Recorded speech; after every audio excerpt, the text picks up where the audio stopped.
Hello students, तो आज हम लोग डिस्कस करेंगे 23 मार्च को जो भी सबसे ज़्यादा डाउट केमिस्ट्री में आईटी जेई के लिए जो प्रिपरेशन कर रहे हैं, जो मैक्सिमम नंबर ऑफ़ क्वेश्चंस जो बच्चों ने पूछे हैं, जिन क्वेश्चंस को बहुत ज़्यादा नंबर ऑफ़ स्टूडेंट्स ने पूछा है, उन क्वेश्चंस को हम लोग यहाँ पे डिस्कस करेंगे, ठीक है। और अगर ऐसा कोई भी डाउट है जो आपको हमारी ऐप पर नहीं मिल रहा है, उनकी इमेजेस आप लोग कमेंट सेक्शन में मैंशन कर सकते हैं और हम कोशिश करेंगे कि नेक्स्ट क्लास में उन डाउट्स को हम लोग कवर अप करें, ठीक है। चलते हैं हम लोग हमारे फर्स्ट क्वेश्चन पे। सबसे पहला क्वेश्चन है यहाँ पे, अ 5 gram sample of natural gas consisting of CH4 and C2H4, ठीक है। मीथेन है और इथीन है, ठीक है। हमारे पास एक नेचुरल गैस का सैंपल है जिसका वेट है 5 ग्राम और इसमें प्रेजेंट है मीथेन और इथीन यानी कि C2H4। हमने क्या किया, ये जो सैंपल था हमारे पास, इसको एक्सेस ऑफ ऑक्सीजन में बर्न किया जिसमें हमें 14.5 ग्राम ऑफ CO2 मिली यानी कि कार्बन डाइऑक्साइड मिली और कुछ अमाउंट ऑफ वाटर भी मिला। हमें बताना है कि ये जो सैंपल था इसमें मीथेन का और इथीन का वेट परसेंटेज क्या था, मतलब इस पूरे मिक्सचर में जिसका अमाउंट 5 ग्राम है उसमें मीथेन का और इथीन का वेट परसेंटेज क्या था, ठीक है। तो बेसिकली देखो, हम यहाँ पे ये जो हमारे पास सैंपल है ना, इसमें हम लोग मीथेन को भी बर्न करेंगे और इथेन को, क्योंकि सैंपल पूरा ही हम लोग बर्न कर रहे हैं तो इसमें मीथेन भी बर्न होगा और जो हमारी इथीन गैस है ये भी बर्न होगी, ठीक है। तो हम इन दोनों की बर्निंग की रिएक्शन लिख देते हैं अलग से, सेपरेटली हम लोग रिएक्शन लिखते हैं। तो सबसे पहली रिएक्शन क्या है, CH4 plus O2 giving CO2 plus H2। सबसे पहली रिएक्शन हमारे पास ये है, ठीक है। सेकेंड रिएक्शन क्या है, C2H4 plus O2 giving CO2 plus H2। Second reaction हमारे पास ये है, ठीक है।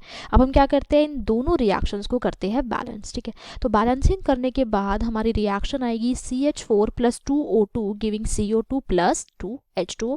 और ये जो सेकेंड वाली रिएक्शन है जिसमें हम लोग इथीन की बर्निंग कर रहे हैं वो आएगी C2H4 plus 3O2 giving 2CO2 plus 2H2, ठीक है। ये दोनों रिएक्शंस हमारे पास आएगी, ठीक है। अब उसने बोला कि ये जो सैंपल था इसका टोटल मास था 5 ग्राम, ठीक है। हमें इस पूरे, जब हमने इसको बर्न किया तो हमें इसमें मीथेन का और इथीन का वेट परसेंटेज कैलकुलेट करना है, ठीक है। तो हम लोग क्या करते हैं, इसमें यहाँ पे मैं लेट करती हूँ कि लेट मास ऑफ CH4 यानी कि जो मीथेन का मास है उसको मैं मान लेती हूँ x ग्राम, ठीक है। इस 5 ग्राम में से मीथेन प्रेजेंट है x ग्राम, ठीक है। अब टोटल मास कितना है, टोटल मास है 5 ग्राम, तो मास ऑफ इथीन कितना हो जाएगा, ये हो जाएगा 5 माइनस x ग्राम, ठीक है। तो मीथेन का मास है x ग्राम, तो यहाँ पे जो इथीन है उसका मास कितना हो जाएगा 5 माइनस एक्स, क्यों, क्योंकि टोटल मास तो 5 ग्राम ही था, ठीक है। अब मैं मोल्स कैलकुलेट करती हूँ इसके, ठीक है। तो देखो मोल्स ऑफ CH4 कितने हो जाएंगे, जितना मीथेन का मास है यानी कि x डिवाइडेड बाय इसका मोलर मास यानी कि 16, तो x/16 मीथेन्स के मोल्स हो जाएंगे। नेक्स्ट है मोल्स ऑफ इथीन यानी कि moles of C2H4 is equal to mass of ethene divided by molar mass of ethene. अब मोलर मास ऑफ इथीन कितना होता है 28 ग्राम, 2 इंटू 12 प्लस 4 यानी कि 24 प्लस 4, तो ये हो जाएगा 28 ग्राम। तो ये आ गए हमारे पास मोल्स ऑफ मीथेन और ये आ गए हमारे पास मोल्स ऑफ C2H4 यानी कि इथीन, ठीक है। अब देखो आगे हम लोग देखते हैं। तो यहाँ पे उसने बोला हमने दोनों के मोल्स कैलकुलेट कर लिए। अब देखो हमने रिएक्शन बैलेंस भी कर ली।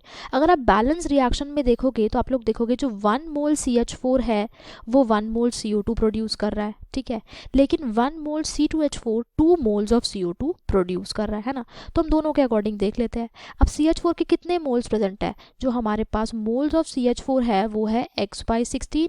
तो x/16 मोल CH4 कितने मोल CO2 प्रोड्यूस करेगा, x/16 मोल्स तो प्रोड्यूस करेगा। अगला है C2H4, है ना। C2H4 देखो कितना है 5 माइनस x/28, तो 5 माइनस x/28 ये क्या है, मोल्स ऑफ C2H4। तो 1 मोल C2H4 2 मोल CO2 प्रोड्यूस कर रहा है, तो 5 माइनस x/28 C2H4 कितने मोल CO2 प्रोड्यूस करेगा, 5 minus x/28 into 2 moles CO2। तो ये आ गए हमारे पास CO2 के वो मोल जो हमें इथीन से मिले, ये आ गए CO2 के वो मोल जो हमें मीथेन से मिले, ठीक है।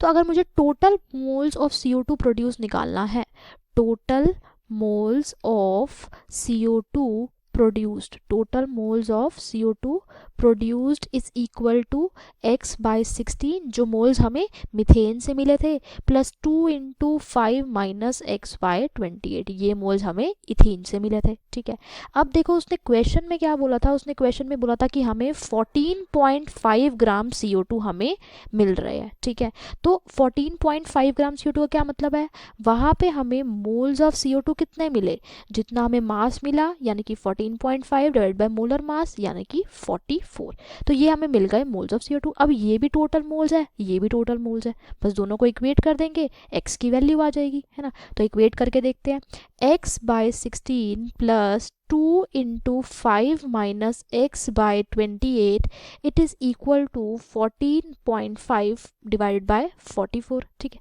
अब इसको सॉल्व करते हैं और x की वैल्यू कैलकुलेट कर लेते हैं, तो ये हो जाएगा x by 16 plus 10 minus 2x divided by 28 is equal to 14.5 divided by 44। इन दोनों का एलसीएम लेंगे तो एलसीएम आएगा 112। अब 16 इंटू 7 होता है 112, तो ये आ जाएगा 7x प्लस 28 इंटू 4 होता है 112, तो ये हो जाएगा 40 minus 8x is equal to 14.5 divided by 44। ठीक है, अब 7x माइनस 8x हो जाएगा माइनस x, तो 40 minus x is equal to 112 which is equal to 14.5 divided by 44। ठीक है, अब हम लोग क्या करेंगे, यहाँ से आ जाएगा 40 minus x is equal to 112 into 14.5 divided by 44। तो जब हम इसको सॉल्व करेंगे तो यहाँ से 40 माइनस एक्स आ जाएगा हमारा 36.9। ठीक है, इधर से जब हम लोग x की वैल्यू निकालेंगे तो वो आ जाएगा 40 माइनस 36.9 यानी कि 3.1 ग्राम।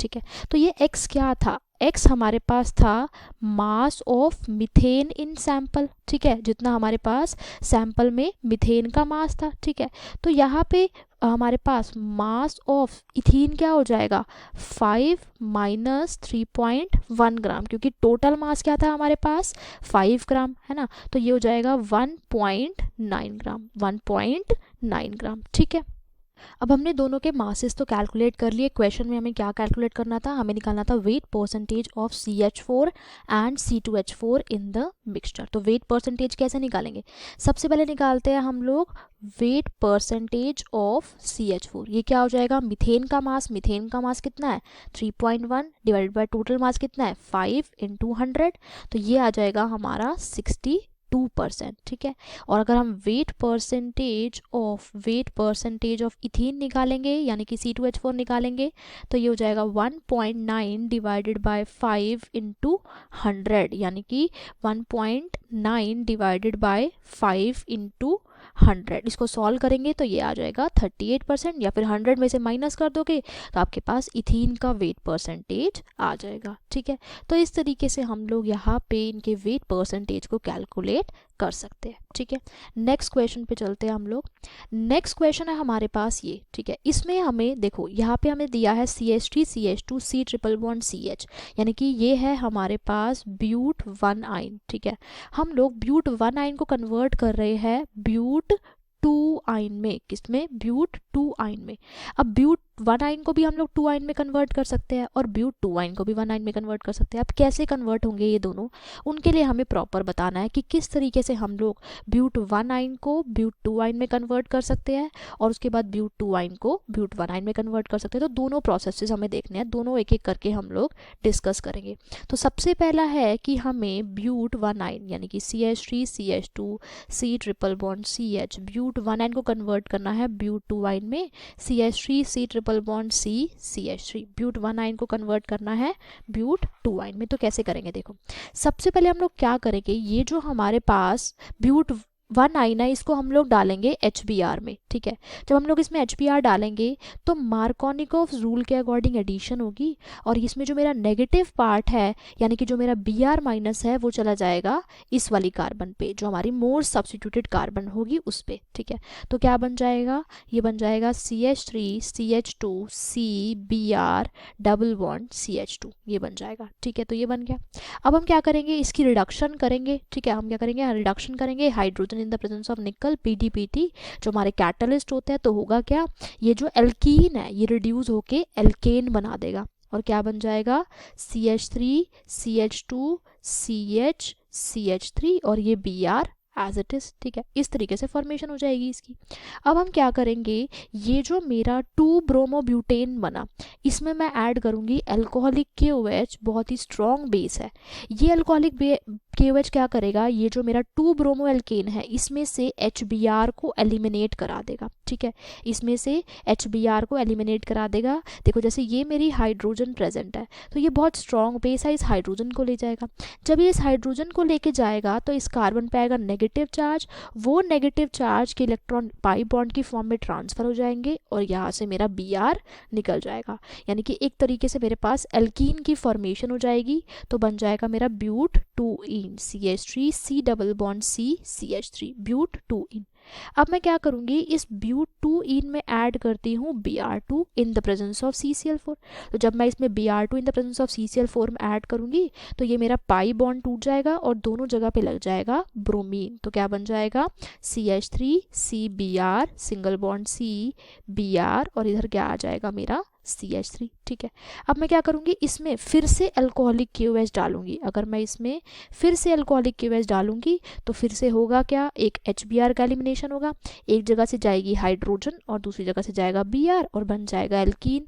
तो ये बन गया CH3 C triple bond C, ये Br एज इट इज़ और ये CH3 एज इट इज़।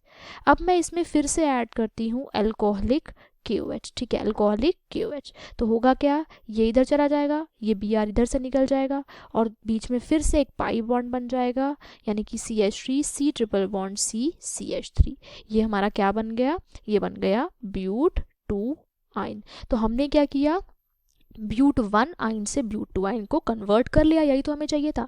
पहले हम लोगों ने HBr ऐड कराया, देन रिडक्शन कराई, देन अल्कोहलिक KOH से फिर से एलिमिनेशन कराई, देन फिर से Br2 डाला एंड फिर से हमने अल्कोहलिक KOH से एलिमिनेशन करा दी, तो हमें ब्यूट 2 आइन मिल गया। ठीक है, अब हमने फर्स्ट स्टेप तो बता दिया, अब हमें रिवर्स भी तो बताना है, हमें ब्यूट 2 आइन को ब्यूट 1 आइन में कन्वर्ट करना है। तो वो भी देख लेते हैं कि हम लोग ब्यूट 2 yne CH3 C triple bond C CH3 but 2 yne को ब्यूट 1 आइन में कैसे कन्वर्ट करेंगे, CH3 CH2 C triple bond CH but 1 yne में हम लोग कैसे कन्वर्ट करेंगे। ठीक है, तो देखो हम सबसे पहले क्या करेंगे, ये जो मेरा ब्यूट 2 आइन है इसकी रिडक्शन करते हैं with hydrogen in the presence of निकल।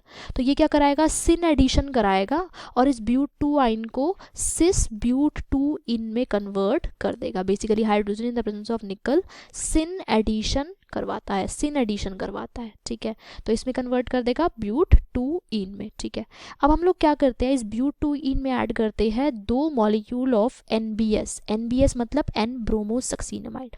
इस N ब्रोमोसक्सीनामाइड का रूल आप सभी को पता होगा। N ब्रोमोसक्सीनामाइड क्या करता है, ये अलाइलिक ब्रोमिनेशन कराता है, ये अलाइलिक ब्रोमिनेशन कराता है। तो अलाइलिक पोजीशन कौन सी होती है, कार्बन कार्बन डबल बॉन्ड के साथ वाली कार्बन। तो इस कार्बन पे लगेगा होगा क्या, 2 ब्रोमीन आइटम्स लग जाएंगे। क्यों 2, क्योंकि हमने 2 बार NBS डाला है। ठीक है, तो इसीलिए यहाँ पे 2 ब्रोमीन आइटम्स लग जाएंगे, CH3 C double bond C CH Br2। इस तरीके के कुछ कंपाउंड की फॉर्मेशन हो जाएगी। अब हम लोग क्या करेंगे, इस कंपाउंड की करेंगे फिर से reduction, hydrogen in the presence of निकल। जब इसकी रिडक्शन करेंगे तो ये जो मेरा पाई बॉन्ड है ये फिर से ब्रेक हो जाएगा और ये किस में कन्वर्ट हो जाएगा, ये कन्वर्ट हो जाएगा एल्केन में। ठीक है, तो क्या बन जाएगा, मेरा एल्केन बन जाएगा, CH2 CH Br2। ठीक है, अब ये कंपाउंड बन गया। ठीक है, अब देखो, अब मुझे इसे कन्वर्ट करना था ब्यूट 2 आइन में, तो एक ही कार्बन पे 2 Br है। अगर मैं दोनों जगह से दोनों Br मतलब 2 बार इसमें से HBr निकाल दूँ, अगर पहला HBr निकालूंगी तो एक पाई बॉन्ड आएगा, फिर दूसरा HBr निकाल दूंगी तो एक और पाई बॉन्ड आ जाएगा, यानी कि मेरा एल्कीन बन जाएगा। तो यही करूंगी मैं इसके केस में। इसमें मैं एक बल्की बेस डालूंगी। बल्की बेस कौन सा डालूंगी, टर्शरी ब्यूटॉक्साइड, यानी कि कुछ इस तरीके का बेस मैं इसमें डालूंगी, टर्शरी ब्यूटॉक्साइड। ये टर्शरी ब्यूटॉक्साइड क्या करेगा, HBr को यहाँ से पहला एक HBr रिमूव होगा, तो जब एक HBr रिमूव होगा यानी कि एक हाइड्रोजन जाएगा और एक Br जाएगा, तो होगा क्या, यहाँ पे एल्कीन बन जाएगा, CH3 CH2 CH double bond CH2 alkene बन गया और एक Br एज इट इज। फिर से एक H जाएगा, एक Br जाएगा और एक और पाई बॉन्ड इसमें बन जाएगा, यानी कि क्या बन जाएगा CH3 CH2 C triple bond C CH, यानी कि ब्यूट 1 आइन जो हमें रिक्वायर्ड था। ठीक है, तो इस तरीके से हमने दोनों कन्वर्जन्स देखी। ब्यूट 2 आइन को ब्यूट 1 आइन को हमने ब्यूट 2 आइन में भी कन्वर्ट किया और ब्यूट 2 आइन को हम लोगों ने ब्यूट 1 आइन में भी कन्वर्ट किया। तो हम दोनों मेथड्स दे सकते हैं, दोनों मेथड से कैसे फॉर्मेशन हो रही है हम लोगों ने वो देखा। नेक्स्ट क्वेश्चन पे चलते हैं अब हम लोग।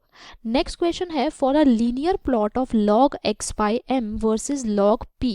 ठीक है, ये log p है।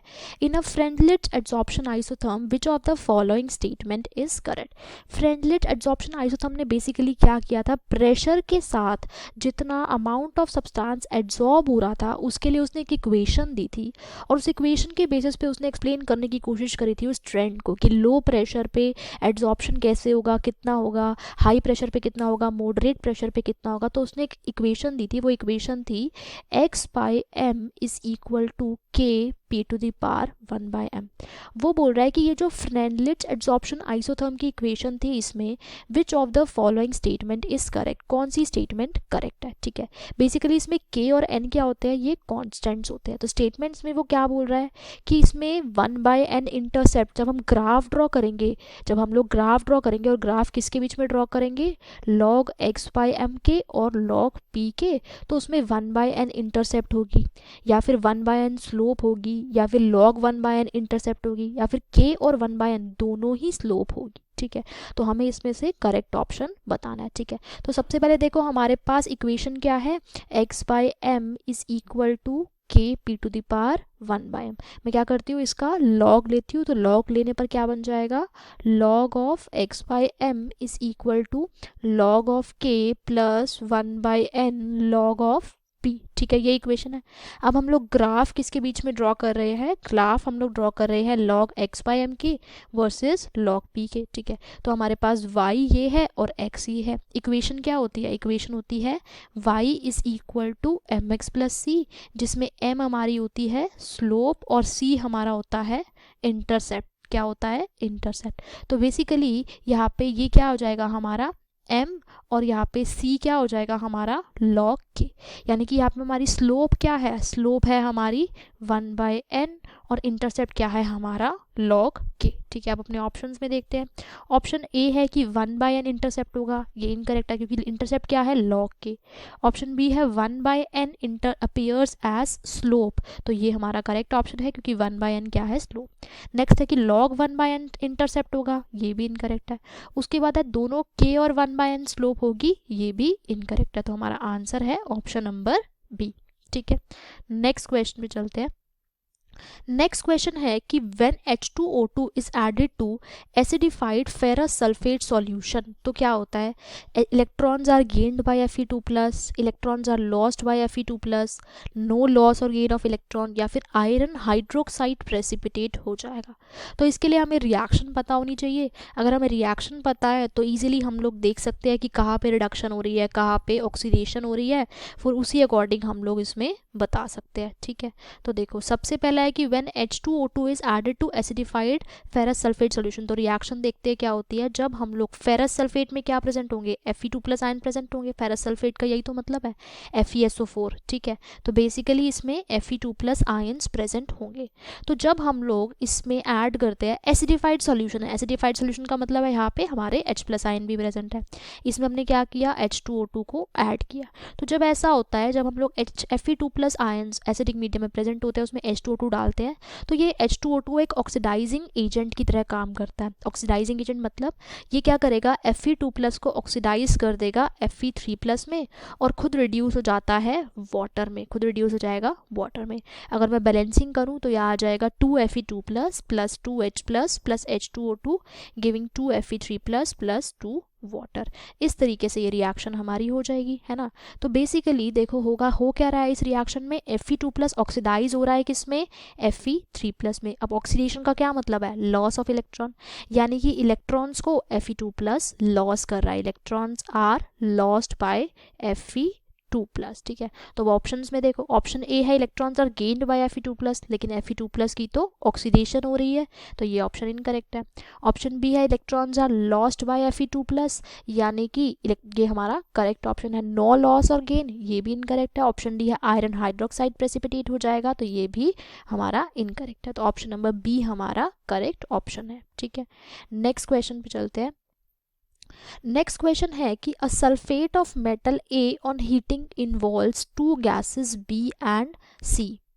एक मेटल है हमारे पास, मेटल ए, जब हम उसको हीट करते हैं, ठीक है, जो ए मेटल है इसको हीट करने पर ये दो गैसेस इवॉल्व कर रहा है, बी और सी, और एक ऑक्साइड इवॉल्व कर रहा है जो कि है डी, ठीक है। तो ये बी और सी क्या है, हमारी गैसेस है। अब वो बोल रहा है कि ये जो गैस बी है ये K2Cr2O7 के पेपर को ग्रीन कर देती है।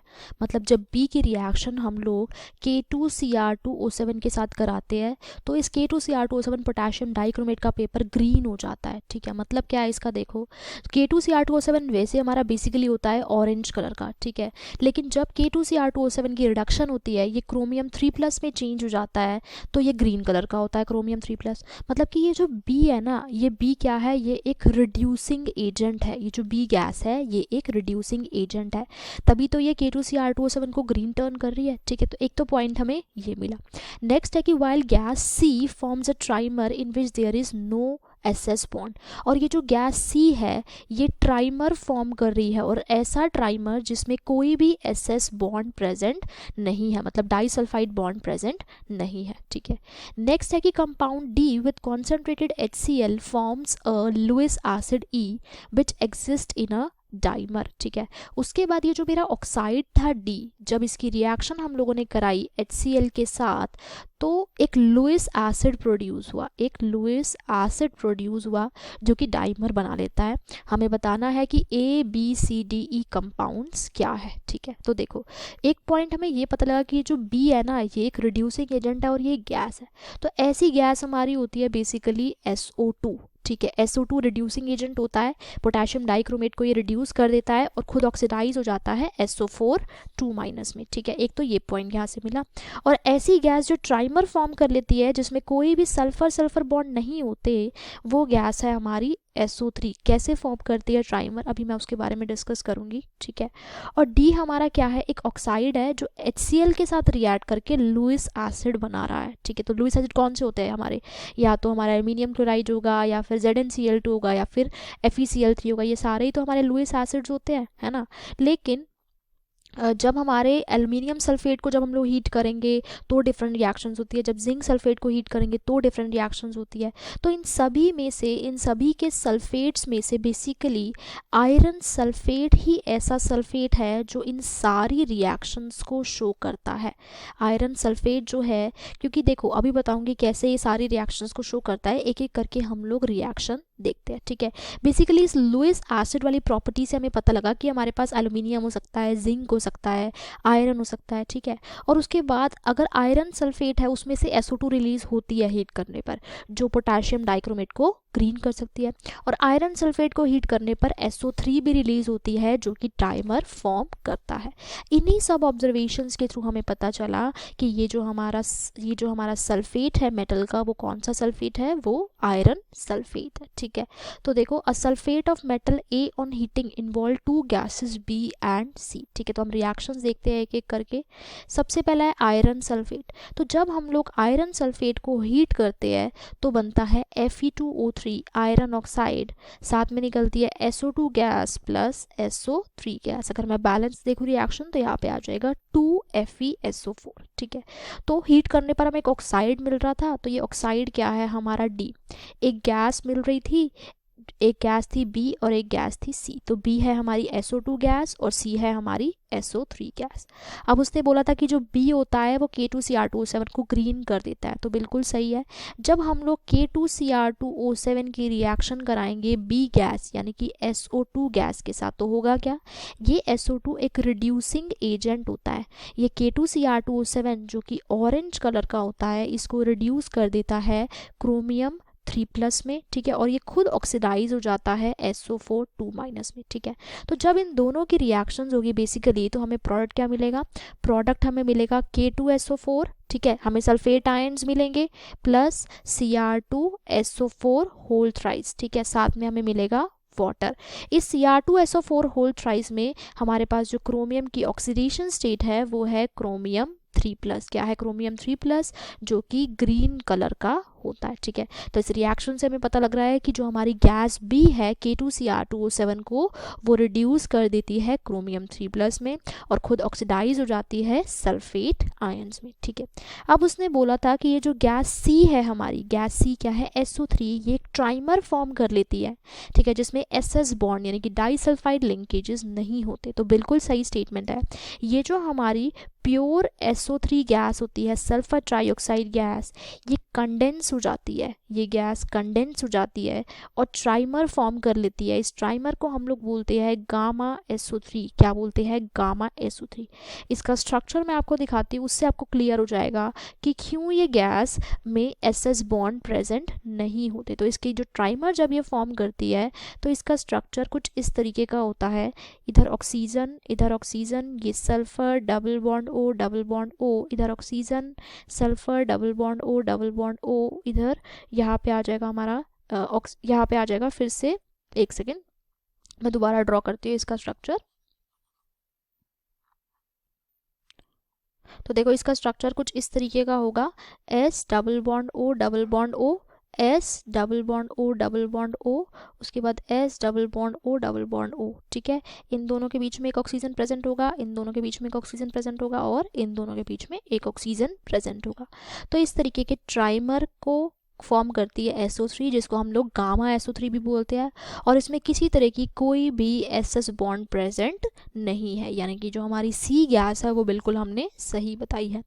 नेक्स्ट है कि ये जो हमें डी ऑक्साइड मिला था, ऑक्साइड क्या था हमारा ऑक्साइड था Fe2O3। ये जो हमारा डी ऑक्साइड था ये HCl के साथ रिएक्ट करके लुईस एसिड बना रहा है, HCl के साथ रिएक्ट करके लुईस एसिड बना रहा है, यानी कि जो Fe2O3 है, अगर मैं उसकी रिएक्शन देखूं HCl के साथ और इसमें मुझे 6 HCl मॉलिक्यूल लेने पड़ेंगे, तो रिएक्शन हो जाएगी 2 FeCl3 प्लस 3H2। अब हम सभी को पता है ये जो हमारा FeCl3 होता है ये एक लुईस एसिड होता है, ठीक है। और लुईस एसिड का क्या मतलब है, इसके पास इलेक्ट्रॉन की डेफिशिएंसी होती है। तो इसी इलेक्ट्रॉन की डेफिशिएंसी को ओवरकम करने के लिए यहाँ पे ये FeCl3 के डाइमर की तरह एग्जिस्ट करता है in the form of Fe2Cl6, क्योंकि लुईस एसिड्स के पास होता क्या, इलेक्ट्रॉन की डेफिशिएंसी होती है। इसी वजह से FeCl3 के दो मॉलिक्यूल्स आपस में डाइमराइज करते हैं और Fe2Cl6 की फॉर्मेशन कर देते हैं, ठीक है। तो यहाँ पे हमने सारे कंपाउंड्स देखे। इन कंपाउंड्स के बारे में एक बार मैं आपको बताती हूँ। तो एक कंपाउंड मेटल का सल्फेट क्या था हमारा, ये था FeSO4। जब इसको हीट किया तो हमें गैसेस मिली बी गैस हमारी क्या थी, SO2 यानी कि सल्फर डाइऑक्साइड, जो कि पोटेशियम डाइक्रोमेट के पेपर को ग्रीन टर्न कर रही थी, ठीक है। सी था हमारी SO3 गैस, सी क्या थी, SO3 गैस, जो कि ट्राइमर फॉर्म करती है। उसके बाद डी क्या था हमारा, आयरन ऑक्साइड Fe2O3। जब इस Fe2O3 की हम रिएक्शन कराते हैं HCl के साथ तो ये ई कंपाउंड फॉर्म करता है, ये ई कंपाउंड है FeCl3 जो कि एक लुईस एसिड होता है, और लुईस एसिडिटी की वजह से ही, इलेक्ट्रॉन की डेफिशिएंसी की वजह से ही ये डाइमर की फॉर्म में एग्जिस्ट करता है, यानी कि Fe2Cl6 के फॉर्म में एग्जिस्ट करता है, ठीक है। नेक्स्ट क्वेश्चन पे चलते हैं अब हम लोग।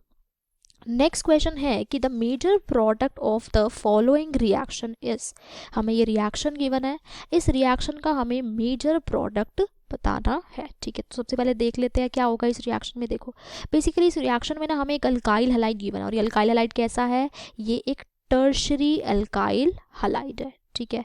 हम लोग इसमें ऐड कर रहे हैं CH3NH2, ठीक है, और हम लोग इसे हीट कर रहे हैं। ये हीटिंग का जो पॉइंट है ये बहुत ही इंपॉर्टेंट पॉइंट है। इसी हीटिंग के इफेक्ट से ही आपको पता लगेगा कि एक्चुअल में रिएक्शन होगा क्या, ठीक है। अब देखो जो हमारे हैलाइड्स होते हैं उनमें कई तरीके की रिएक्शंस होती है, उसमें SN1 रिएक्शंस होती है, उनमें SN2 रिएक्शंस होती है, उनमें E1 रिएक्शन होती है, उनमें E2 रिएक्शन होती है। तो अब हमें कैसे पता लगेगा कि यहाँ पे SN1 होगी, SN2 होगी, E1 होगी या फिर E2 होगी। तो इसके लिए आप लोगों को ये पता होना चाहिए कि SN1 कब होती है, SN1 E1 कब होती है या फिर SN2E2 ग्रुप होती है, ठीक है। तो देखो जब भी हमारे पास कोई वीक न्यूक्लियोफाइल्स प्रेजेंट होते हैं, वीक न्यूक्लियोफाइल कौन से होते हैं, ऐसे न्यूक्लियोफाइल जिनकी इलेक्ट्रोनेगेटिविटी बहुत ही ज़्यादा होती है, लाइक जैसे ये जो हमारा न्यूक्लियोफाइल है ना CH3NH2, ये एक वीक न्यूक्लियोफाइल है, ठीक है। और स्ट्रॉन्ग न्यूक्लियोफाइल कौन से होते हैं, जिनमें नेगेटिव चार्ज होता है, ये सब हमारे जैसे कि हमारा अल्कोहलिक QH हो गया, NH2 NaNH2 हो गया, ये सब हमारे स्ट्रॉन्ग न्यूक्लियोफाइल्स होते हैं, ठीक है। तो जब भी हमारे पास वीक न्यूक्लियोफाइल्स होते हैं ना, तो या तो रिएक्शन होती है SN1 या फिर होगी E1, और जब भी हमारे पास स्ट्रॉन्ग न्यूक्लियोफाइल्स होंगी तो या तो हमारी रिएक्शन होती है SN2 रिएक्शन या फिर होती है E2 रिएक्शन, ठीक है। तो देखो बेसिकली इस क्वेश्चन में, और सेकेंडली SN2 रिएक्शन कब होती है, जब हमारा सबस्ट्रेट होता है प्राइमरी, लेकिन SN1 E1 एंड E2 ये होती है जब हमारे पास सबस्ट्रेट होता है मेजरली टर्शरी, ठीक है। तो अब क्योंकि यहाँ पे एक वीक न्यूक्लियोफाइल प्रेजेंट है तो यहाँ पे दो प्रोबेबिलिटी है, क्या कि या तो यहाँ पे होगी SN1 रिएक्शन, यहाँ पे होगी E1 रिएक्शन, ठीक है, क्योंकि एक टर्शरी सबस्ट्रेट भी है, दूसरा वीक न्यूक्लियोफाइल भी है। अब SN1 होगी या फिर E1 होगी, ठीक है। तो बेसिकली जो हमारी एलिमिनेशन रिएक्शंस होती है ना, वो हाई टेम्परेचर पे फेवरेबल होती है, यानी कि अगर मैं टेम्परेचर 50 डिग्री सेल्सियस से ज़्यादा ले लूँ उस टाइम पे तो एलिमिनेशन होगी, लेकिन वही अगर मैं टेम्परेचर 50 डिग्री सेल्सियस से कम ले लूँ तो उस टाइम पे होती है हमारी E1 रिएक्शंस, ठीक है। तो क्योंकि यहाँ पे हीट गिवन है, ये हीट टर्म ही बहुत इंपॉर्टेंट है, इसका यही मतलब है कि हम लोग यहाँ पे हाई टेम्परेचर कंडीशंस ले रहे हैं। हाई टेम्परेचर कंडीशंस ले रहे हैं इसका मतलब कि यहाँ पे मेरे पास कौन सी रिएक्शन होगी, एलिमिनेशन रिएक्शन होगी, ठीक है। और E1 रिएक्शन में एलिमिनेशन कैसी होती है, सबसे पहले होगा क्या, देखो इस रिएक्शन में ये जो Br है ये निकल जाएगा और कार्बोकेटाइन बन जाएगा, ठीक है। यहाँ से मेरा लीविंग ग्रुप SN1 रिएक्शंस में यही तो होता है, लीविंग ग्रुप निकल जाता है और कार्बोकेटाइन बन जाता है, तो यहाँ पे होगा क्या, कार्बोकेटाइन बन जाएगा इस तरीके से। फिर इसमें से H+ का लॉस होगा, H+ कौन कहाँ से लॉस होगा, बीटा कार्बन से। देखो ये कार्बोकेटाइन, एक ये कार्बन मेरी जहाँ पे हाइड्रोजन प्रेजेंट है, एक ये कार्बन, एक ये कार्बन, तो 3 तरीके की कार्बन प्रेजेंट है। अब देखो ये जो दोनों कार्बन है मेरी, ये फर्स्ट और फर्स्ट, इसको मैं 1' मान लेती हूँ, ये दोनों कार्बन सेम तरीके की है, कार्बन नहीं, ये दोनों हाइड्रोजन्स हमारी ये सेम तरीके की है, ठीक है। कहीं से भी हाइड्रोजन निकाल लो सेम ही प्रोडक्ट बनेगा, ठीक है। ये जो मेरी कार्बन है ये एक डिफरेंट तरीके की कार्बन है ना। तो देखो जब यहाँ से हमारा 1 या 1' से H+ निकलेगा, ठीक है, H+ निकलेगा तो जो एल्कीन बनेगा कुछ इस तरीके का बनेगा, ठीक है। लेकिन जब सेकंड कार्बन से, सेकंड वाली से जब H+ निकलेगा तो जो एल्कीन बनेगा कुछ इस तरीके का बनेगा, ठीक है। एल्कीन हमारा कुछ इस तरीके का बनेगा, तो 2 तरीके के एल्कीन बन सकते हैं। अब हमारा मेजर प्रोडक्ट क्या होगा, तो सेडजेफ रूल के अकॉर्डिंग मेजर प्रोडक्ट वही होता है जो हमारा मोर सब्स्टिट्यूटेड एल्कीन होता है, जो हमारा मोर सब्स्टिट्यूटेड एल्कीन होता है वही हमारा मेजर प्रोडक्ट होता है। तो ये जो मेरा एल्कीन है ये एल्कीन मोर सब्स्टिट्यूटेड एल्कीन है, इस वजह से ये जो मेरा प्रोडक्ट है ये मेजर प्रोडक्ट है, और ये मेरा लेस सब्स्टिट्यूटेड एल्कीन है, यानी कि ये जो मेरा प्रोडक्ट है ये माइनर प्रोडक्ट है। तो मेरा आंसर क्या होगा, जब रिएक्शन होगी तो ये जो मेरा प्रोडक्ट होगा ये फॉर्म होगा, ये प्रोडक्ट क्योंकि माइनर प्रोडक्ट है ये फॉर्म नहीं होगा। तो बेसिकली जब ये रिएक्शन होगी तो उसका प्रोडक्ट क्या होगा, इस तरीके के कुछ एल्कीन की फॉर्मेशन हो जाएगी, ठीक है। नेक्स्ट क्वेश्चन पे चलते हैं। नेक्स्ट क्वेश्चन है कि the most abundant element by mass in the body of healthy human adult are oxygen, carbon, hydrogen and nitrogen, ठीक है। एक हेल्दी ह्यूमन बॉडी जो होती है, जो एडल्ट की बॉडी होती है, उसमें जो एटम्स प्रेजेंट होते हैं, लाइक उसमें ऑक्सीजन प्रेजेंट होती है, उसमें कार्बन प्रेजेंट होती है, उनका हमें परसेंटेज दिया हुआ है। उन्होंने बोला है कि ऑक्सीजन कितना प्रेजेंट है 61.4%, कार्बन कितना प्रेजेंट है 22.9%, हाइड्रोजन कितना प्रेजेंट है 10%, नाइट्रोजन कितना प्रेजेंट है 2.6%, ठीक है। उसने बोला कि जो हेल्दी ह्यूमन एडल्ट है, ठीक है, उसका वेट, उसमें इतना इतना अमाउंट है सब एटम्स का, ऑक्सीजन इतनी है, कार्बन इतनी है, हाइड्रोजन गिवन है, नाइट्रोजन, उसका वेट है 75 kg। उसने बोला कि इस हेल्दी ह्यूमन में का जो वेट है वो 75 kg है, अगर मैं जितने हाइड्रोजन एटम प्रेजेंट है 10% जिसकी कंपोजिशन हमें गिवन है, अगर मैं सारे 1H एटम को 2H से, मतलब हाइड्रोजन को मैं ड्यूटेरियम से रिप्लेस कर दूं तो कितना वेट गेन गेन होगा, ठीक है, कितना वेट गेन होगा, ठीक है। सबसे पहले इसके लिए हमें ये देखना पड़ेगा कि 75 kg वेट में से अगर 10% हाइड्रोजन प्रेजेंट है तो इसमें हाइड्रोजन का मास कंट्रीब्यूशन कितना है, हाइड्रोजन का मास कंट्रीब्यूशन कितना है, ठीक है। तो देखो जो टोटल वेट है पर्सन का, टोटल वेट ऑफ पर्सन का जो टोटल वेट है वो कितना है, वो है 75 kg, ठीक है। तो mass due to hydrogen, mass due to hydrogen कितना हो जाएगा, इसका 10%, यानी कि 75 इंटू 10/100 kg, यानी कि 7.5 kg इतना मास है 1H की वजह से, ठीक है। अब हमने क्या किया, सारे के सारे 1H को 2H से रिप्लेस कर दिया, मतलब कि 1 ग्राम हाइड्रोजन को हमने 2 ग्राम वाले हाइड्रोजन से रिप्लेस कर दिया, है ना। तो पहले 7.5 kg था 1H की वजह से, अब देखो अब सारे के सारे 1H को हम लोगों ने सारे के सारे 2H से रिप्लेस कर दिया, तो 2H की वजह से मास कितना हो जाएगा, पहले 1H की वजह से मास कितना था 7.5, अब 2H की वजह से मास कितना हो जाएगा 2 इंटू 7.5, क्योंकि मास डबल हो गया ना, यानी कि कितना हो जाएगा 15 kg, ठीक है। यानी कि अब हाइड्रोजन की वजह से मास कितना है 15 kg। तो मास गेन हम लोग कैसे निकालेंगे, 2H की वजह से जो मास है यानी कि 15 kg माइनस 1H की वजह से जो मास है यानी कि 7.5 kg, तो मास गेन कितना हो जाएगा 7.5 kg। तो अगर मैं अपने देखूं तो उसने क्या ये पूछा था कि वेट गेन कितना होगा, तो हमारा वेट गेन हो जाएगा 7.5 kg, ठीक है। नेक्स्ट क्वेश्चन पे चलते हैं।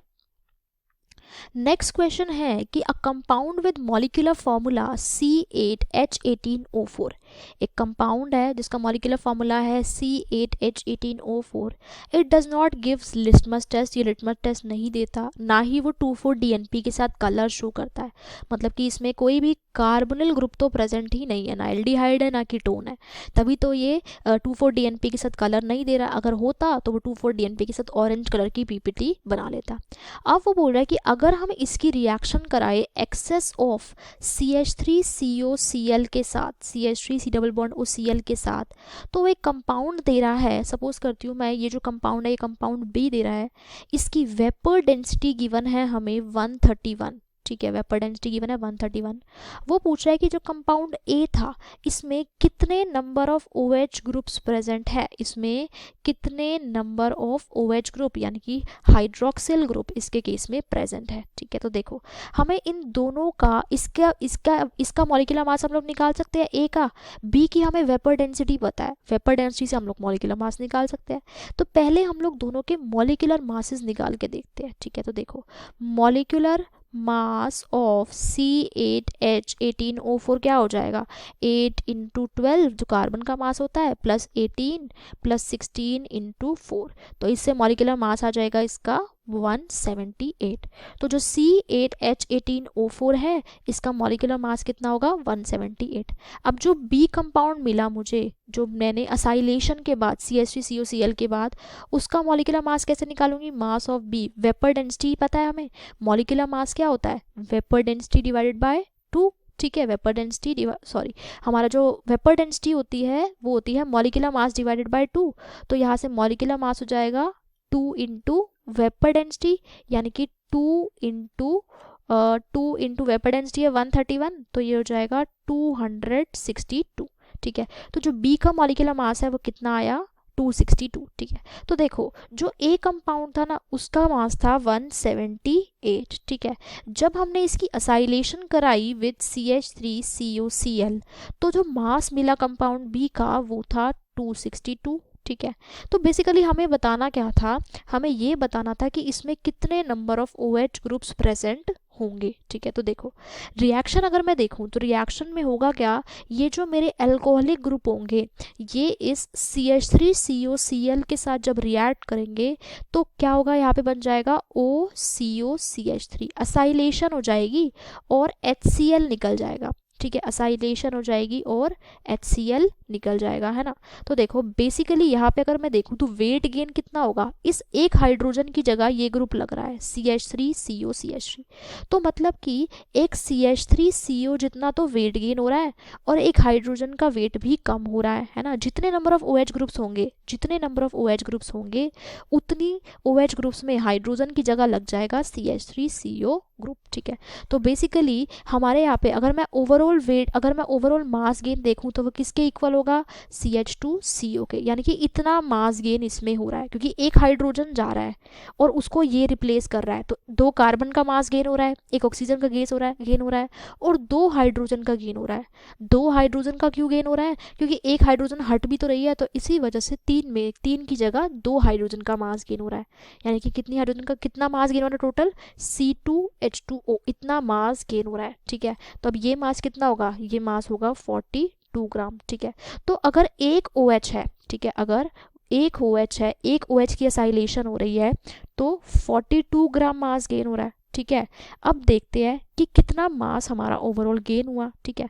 तो देखो यहाँ पे ए का मास था 178, बी का था 262, ठीक है। तो बी का मास था 262 असाइलेशन के बाद, ए का मास था 178, तो ओवरऑल मास गेन कितना होगा, 262 माइनस 178 यानी कि 84। तो ये क्या है हमारा ओवरऑल मास गेन, ठीक है। अभी हमने देखा अगर एक OH होता, अगर एक OH की असाइलेशन होती तो मास गेन कितना हो रहा है, 42। देख लेते हैं, असाइलेशन ऑफ 1 OH इंक्रीज मास 42 ग्राम, है ना। तो ओवरऑल मास गेन कितना है, 84। तो नंबर ऑफ OH कितने हो जाएंगे, नंबर ऑफ OH हो जाएंगे 84 डिवाइडेड बाय 42 यानी कि 2, यानी कि क्योंकि हमारा टोटल मास गेन 84 है और एक OH के साइलेशन से 42 ग्राम गेन हो रहा था, यानी कि नंबर ऑफ OH कितने हैं, नंबर ऑफ OH हमारे पास कितने हैं, नंबर ऑफ OH है 2। तो यही हमें बताना था कि एक कंपाउंड में कितने OH ग्रुप होंगे, तो एक कंपाउंड में हमारे पास 2 OH ग्रुप्स प्रेजेंट है। नेक्स्ट क्वेश्चन है हमारे पास, Lucas test is done for, Lucas test हम लोग किसके लिए करते हैं, ठीक है। तो बेसिकली जो हमारा ल्यूकास रिएजेंट टेस्ट होता है, ल्यूकास रिएजेंट टेस्ट ये हम लोग यूज़ करते हैं टू डिस्टिंग्विश बिटवीन प्राइमरी यानी कि 1 degree, 2 degree secondary and tertiary alcohols. जो हमारे प्राइमरी, सेकेंडरी और टर्शरी अल्कोहल्स होते हैं उनको डिस्टिंग्विश करने के लिए हम लोग यूज़ करते हैं, ठीक है। तो बेसिकली लूकास टेस्ट हम लोग यूज़ करते हैं to distinguish between primary, secondary and tertiary alcohols, ठीक है। तो देखो basically primary, secondary and tertiary alcohols क्या होंगे हमारे, एक होगा CH3 CH2OH, दूसरा होगा CH3 CH3OH यानी कि प्रोपेन 2-OL, तीसरा होगा 2 methyl butane 2-OL CH3 CH3OH 2 methyl propane 2-OL, ठीक है। तो ये हो गया हमारा टर्शरी अल्कोहल। रिएजेंट क्या होता है, लूकास रिएजेंट हमारे पास होता है HCl एंड एनहाइड्रस ZnCl2। तो हमें कैसे हम लोग इसको डिस्टिंग्विश करेंगे प्राइमरी, सेकेंडरी एंड टर्शियल अल्कोहल को लूकास रिएजेंट के थ्रू, ठीक है। तो हम लोग क्या करेंगे, तीनों में लूकास रिएजेंट ऐड करते हैं, प्राइमरी में भी ऐड करते हैं HCl in the presence of anhydrous ZnCl2, then हम लोग सेकेंडरी में भी ऐड करते हैं HCl in the presence of anhydrous ZnCl2, then tertiary में भी ऐड करते हैं HCl in the presence of anhydrous ZnCl2। तो होगा क्या, ये जो हमारे OH ग्रुप्स है इनको रिप्लेस कर लेगा Cl, तो क्या बन जाएगा CH3 CH2Cl, इधर बन जाएगा CH3 CHCl CH3 और इधर बन जाएगा CH3 CH3CL ये बन जाएगा, ठीक है। तो प्राइमरी हैलाइड बन जाएगा, सेकेंडरी हैलाइड बन जाएगा, टर्शरी हैलाइड बन जाएगा। लेकिन केमिकली कैसे हम लोग देख के डिस्टिंग्विश करेंगे कि हम लोगों को प्राइमरी अल्कोहल दिया है, सेकेंडरी दिया है या टर्शरी दिया है, इसी वजह से हम लोग लूकास रिएजेंट का यूज़ करते हैं, ठीक है। तो बेसिकली होता क्या है, जब हम प्राइमरी अल्कोहल में ऐड करते हैं एनहाइड्रस ZnCl2 HCl के प्रेजेंस में, तो कोई भी टर्बिडिटी नहीं आती, नो टर्बिडिटी, या फिर कोई भी प्रेसिपिटेट नहीं बनता। लेकिन जब हम लोग सेकेंडरी अल्कोहल्स में ऐड करते हैं तो टर्बिडिटी बन जाती है, लेकिन आफ्टर 5 मिनट्स, टर्बिडिटी बन जाती है आफ्टर 5 मिनट्स, ठीक है। जब हम लोग टर्शियरी अल्कोहल्स में ऐड करते हैं HCl in the presence of anhydrous Cl2, तो जो टर्बिडिटी होती है या फिर जो प्रेसिपिटेशन होती है वो इंस्टेंटली या फिर इमीडिएटली बनती है। टर्बिडिटी इंस्टेंटली या फिर इमीडिएटली बनती है, ठीक है। तो अब ऐसा क्यों होता है, ठीक है। बेसिकली जब हमने टर्शियरी अल्कोहल में ऐड किया, जैसे सपोज करो ये हमारी टेस्ट ट्यूब थी, इस टेस्ट ट्यूब में टर्शियरी अल्कोहल था, इसमें हमने लूकास रिएजेंट डाल दिया, तो इमीडिएटली ब्लरीनेस सी होने लग गई, वाइट कलर की प्रेसिपिटेट बनने लग गई। जब हमने सेकेंडरी में ऐड किया तो धीरे धीरे 5 मिनट बाद थोड़ी थोड़ी ब्लरीनेस होने लगी, तो हमें पता चल गया अगर 5 मिनट बाद हो रही है तो हमारा अल्कोहल सेकेंडरी अल्कोहल था।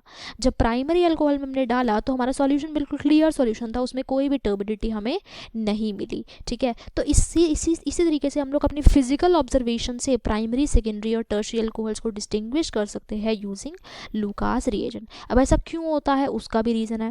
टर्शियरी अल्कोहल जो होता है वो इतनी जल्दी क्यों टर्बिडिटी दे रहा है, क्यों प्रेसिपिटेट बना रहा है, ठीक है, और जो हमारा सेकेंडरी अल्कोहल है वो 5 मिनट बाद क्यों बना रहा है। इसका रीज़न यही है कि देखो टर्शियरी अल्कोहल में बेसिकली हमारा टर्शियरी कार्बोकेटायन बनता है। क्या बनता है? Tertiary carbocation. सेकेंडरी अल्कोहल में हमारा सेकेंडरी कार्बोकेटायन बनता है इस तरीके से, ठीक है। प्राइमरी अल्कोहल में हमारा प्राइमरी कार्बोकेटायन बनता है, क्योंकि टर्शियरी कार्बोकेटायन सबसे ज़्यादा स्टेबल होता है than secondary carbocation than primary carbocation. ये तो आप सभी लोगों को पता होगा, हाइपर कंजुगेशन की वजह से और 3+I ग्रुप्स की वजह से टर्शियरी कार्बोकेटायन सबसे ज़्यादा स्टेबल होता है। अब क्योंकि टर्शियरी कार्बोकेटायन की स्टेबिलिटी सबसे ज़्यादा है, इसी वजह से टर्शियरी कार्बोकेटायन की रिएक्टिविटी भी बहुत ज़्यादा है, ये जल्दी से रिएक्ट करता है और प्रेसिपिटेट की फॉर्मेशन कर लेता है।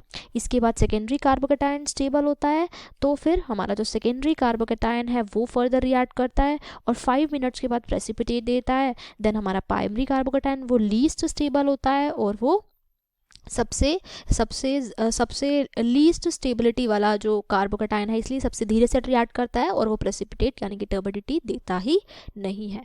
तो इस तरीके से हम लोग लूकास रिएजेंट का या फिर लूकास टेस्ट का यूज़ करते हैं प्राइमरी, सेकेंडरी और टर्शियरी अल्कोहल को डिस्टिंग्विश करने के लिए। तो ये कुछ ऐसे डाउट्स थे, कुछ ऐसे क्वेश्चंस थे जो हमारी ऐप पर सबसे ज़्यादा बच्चों ने पूछे थे, सबसे ज़्यादा नंबर ऐसे क्वेश्चन सबसे ज़्यादा बच्चों ने पूछे थे, ठीक है। तो फिर मिलते हैं कल फिर इसी टाइम यहाँ पे और कुछ और केमिस्ट्री के डाउट्स लेके जो बच्चे मैक्सिमम पूछ रहे हैं, ठीक है। Thank you very much.